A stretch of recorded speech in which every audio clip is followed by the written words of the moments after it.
Hey everybody, welcome to our Facebook Live. We're going to have some fun today. We're going to talk about ways to be playful and have fun to get your children to do chores and to listen. So if that sounds like something you're all about, join us here. My name is Pam Palanza and I'm a parenting mentor, and I focus on behavior management, common sense behavior management for neurotypical children aged 2 to 12. So do me a favor, when you hop on here, jump in the comment section, say hello, tell me where you're from. Now, I am really excited about this one because a lot of what I'm going to teach you today are things that I did with my own children and I did in the classrooms when I was an early care educator, and also taught teachers to do when I was a consultant and trainer and coach and all that other stuff.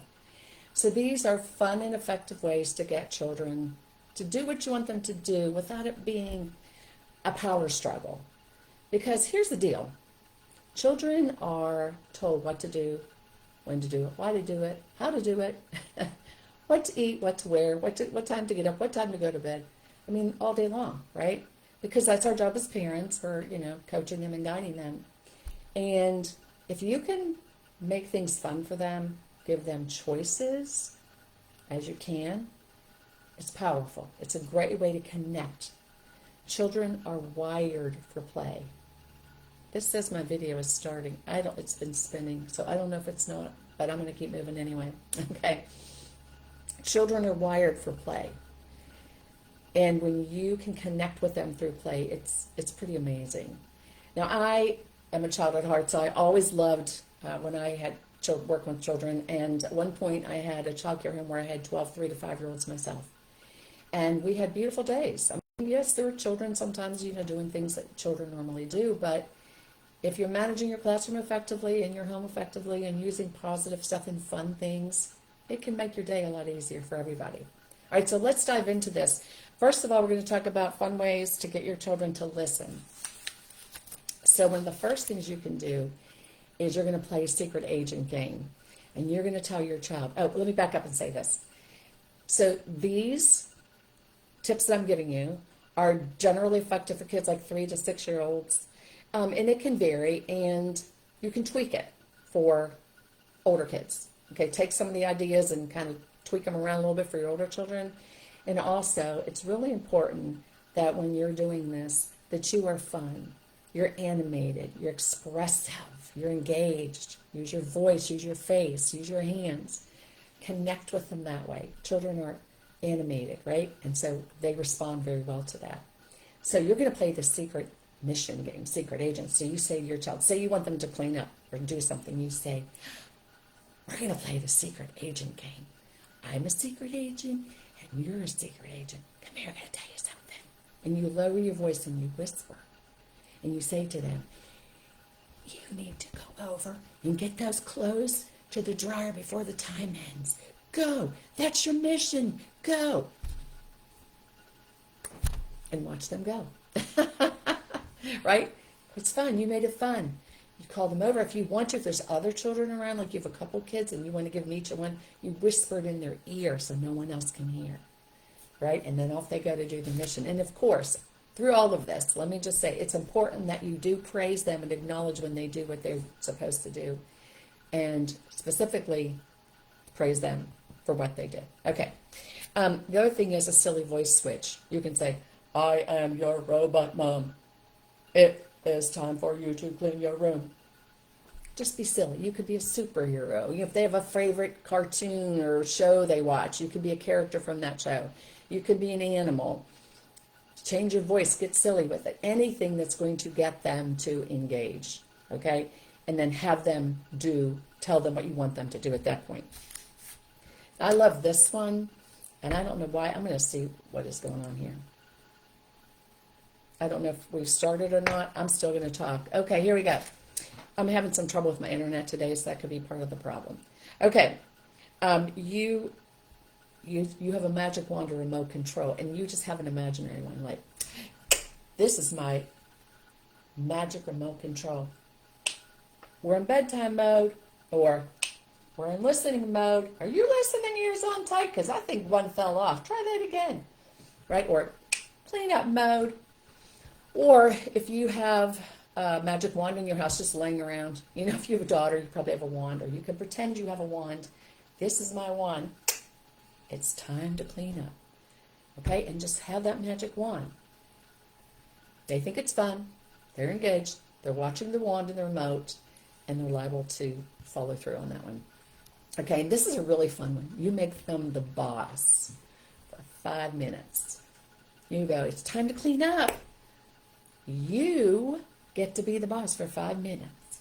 And now I guarantee your child's going to think, what? Me, the boss? Have you lost your mind? But you let them be the boss. And you say, for 5 minutes, you get to tell me what to do. And I have to do what you say.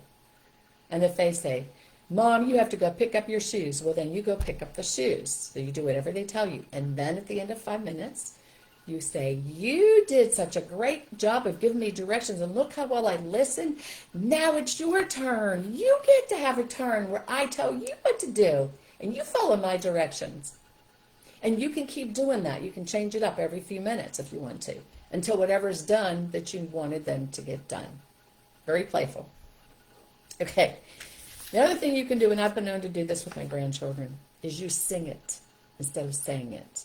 So I would do things like, time to brush your teeth, time to brush your teeth. They look at me like I'm crazy, especially the 8-year-old. She's like, yeah, I don't think so. But the younger ones really fall for it. So if you sing it, it gets their attention.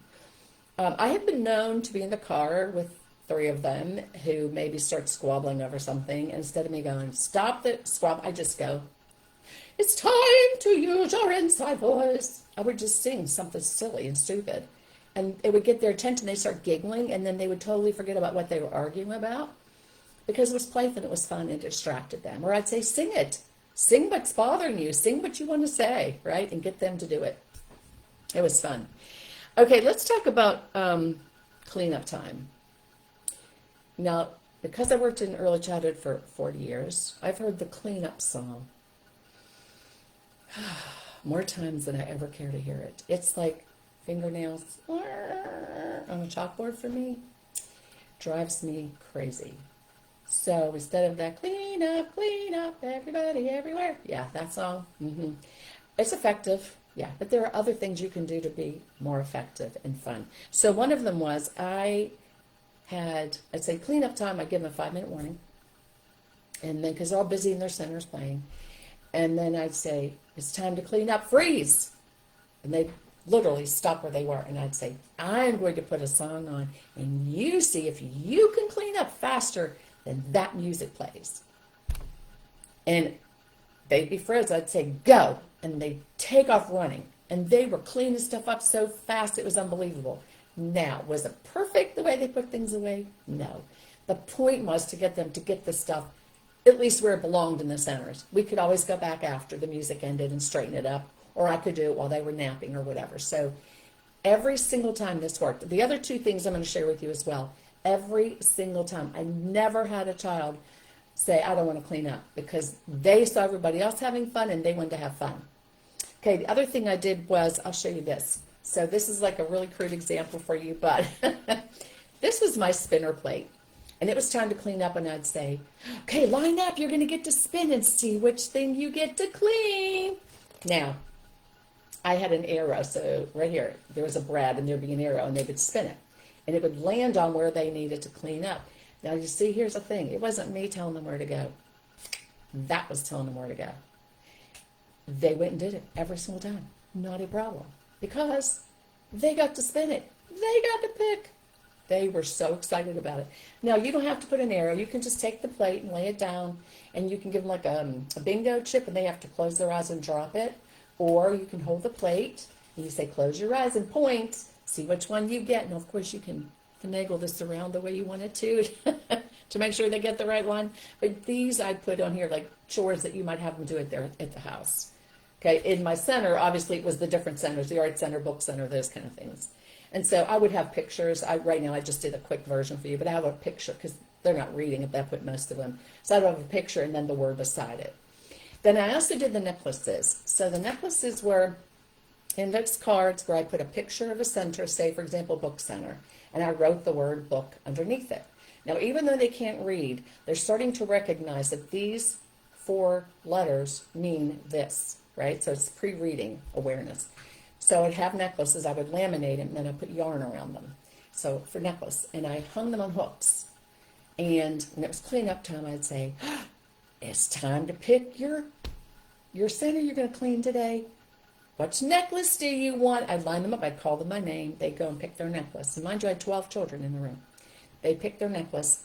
They would put it on. So listen now. They chose it. They touched it. They put it on. Very interactive here. And they had to go clean that area. Now, what was really cool about this was not only did they pick it, but if they got distracted or off in another center, I'd say, Amy, check your necklace. Where do you need to be? And now she's in blocks, but she's supposed to be in books. And she'd look and I'd go, your necklace says books. Show me where books is. And then off she'd go, right? Now, when they were done cleaning their center, and they had to clean it pretty nicely, right? When they were done, I would say, now you're done. You get to choose a friend that still needs some help. Who would you like to help? I didn't tell her who she had to help. I let them choose which friend they wanted to go help. Okay? So it was a great way to get the room done. Everybody was happy. All the work was getting done. They thought it was really, really cool to do it. So that's just some fun ways I manage the classroom. The other thing you can do is say at home, you're with your children. Now let me just say, when you say to your children, go clean your room, or they have a playroom that's just full of toys everywhere, you can barely walk in it, and you say, go clean it, that is so overwhelming to a young child because there's so much stuff. They don't even know where to start. So you need to give them specific directions. So you say, show me 5 red toys you can pick up. Pick up all the toys that have wheels on them. Find 10 things in this room that belong in your bedroom. Okay, so you're giving them specific directions. They can follow those easily, and that's fun for them because then they're hunting for everything red or all the wheels, the trucks with the wheels on them, cars, whatever. So that gives them specifics, and that's what they focus on. And then, of course, you're like, wow, look at all the toys you found with wheels on them. Great job putting them in the bin. Okay? And then you can do the dice game. This is fun. You take a dice, and you have them throw it. And whatever the number is on it, that's how many toys they have to pick up. So if it's a 6, they pick up 6. Then they get to roll it again. Okay? You can just keep doing this till they get the room picked up. Fun way to do it. They're engaged. They're throwing it. It's interactive on their part. And they're really connecting with you on it because it's like a game they're playing. Okay, mystery cleanup. Now this is a fun one. You can get a little sneaky with this. So you say to your child, say you have one child, you say, I spy a mystery toy. I'm not going to tell you what it is, but if you pick it up and put it away, you're going to get whatever it is. You can say an extra bedtime story. You can stay up later 10 minutes. You're going to get a special dessert, whatever you want to do, okay? A special prize. And then you let them pick up. But you keep going, haven't found it yet. Oh, get warmer. You can wait till the last toy they pick up and go, yay, you found it. Or you can do it partway through and then go, okay, now I spy another one. If you have multiple children, you have multiple toys that you spied. That's the mystery toy. And each one, right, is going to pick one up. You're going to make sure that, you got the mystery toy. All right, so then that motivates them, but also motivates the other children to do the same thing. All right, and then you can play, where do we go? There I am. Okay, then you can play inspector. You can go in their bedroom with the clipboard after you've told them to clean, or the playroom or wherever, and you have a clipboard with paper, and you're like, I am the inspector. Let me see if you've done your job. And then you go in and you go, cleaned up all the trucks. Check. Made your bed. 9 out of 10. Just get really dramatic with it. And then, because you're praising them as you're doing it and praising them for doing the job well done, because that's just fun for them to do. Okay, then we have the problem solving, fun way to do problem solving. Now, if you have a stuffed animal in your home, which most of you probably do, this is my stuffy. Actually, his name is Softy. Her name is Softy. Or you can use a sock puppet. I used to take a sock, just like a tube sock, a white one, and I would put 2 eyes, a nose, and a mouth. Or you can get creative and put felt eyes, whatever. This puppet now is talking to the children. The same thing as this. This can be used for many things. This is used for cleanup. This is for getting them to do their chores. This is getting them to listen. This is getting them to solve problems. This is used whenever your child is sad and won't tell you what's going on because sometimes they don't know how to verbalize what they're sad about. Okay? So here's how you can do this. So you have two children fighting over a toy. Now, if you have multiple children, you've experienced this once or twice in your life, I'm sure. So this animal, it can be any animal you have in the house, walks up to him and goes, "Oh no, you're fighting. Tell me why you're fighting." Now, your children are looking at you. They see your mouth moving. You're changing your voice a little bit. But they're focused right here, I promise you. And you're like, "Tell me why you're fighting." "Oh no." And then you say, "What are you going to do about it? Do you have any ideas?" And so then sometimes they might come up with ideas or you might have to coach them through. "Well, how about if you use it for 5 minutes and then you use it for 5 minutes?" See if they go for that one. Or how about if we put that toy away and you each get a new toy to play with? So just throw out ideas, kind of guide them through it through the animal. Okay, if you have a child who's not listening, here comes Stuffy or the puppet. "Oh no! Oh no, your listening ears fell off. They're on the floor. Oh no! You need to pick those up and put them on really tightly this time. Show me how you do that." And then they go, my grandson will go click. He clicks them in. I told him the other day we were indoor play place and I said something to him and he ignored me. I said, "Mikey, I think your listening ears fell off. Do you have those on tight?" And he said, "Yep." I said, "Okay, buddy." So use this, okay, to get that. And then if you have a child who's maybe sad or upset about something and they don't want to come to you and tell you or they don't have the words for it, here comes Softy. This is Softy. "Oh, I see the frown on your face. That tells me you're sad. Tell me why you're sad. Can I help you?" Or you can say, "Can you give me a hug? I'm a little sad too." Or, "Can I give you a hug?" And then you talk to the child. Or, "Do you want to hold me for a little bit?" Use this to connect with the child. And let me tell you, this is powerful. This is golden. Anytime I whipped out the puppet or a stuffed animal, they were so laser focused. And I would change the voice sometimes. I'd speak in a different voice. I'm like, "Oh my goodness, darling, you look so sad." Okay, so change your voices, get expressive, engage with your children. This is going to be fun for them. And they're going to want to listen because they want to see what you have to say and hear what you have to say. Okay, now I'm going to try to put the link, because I don't even know if this recorded.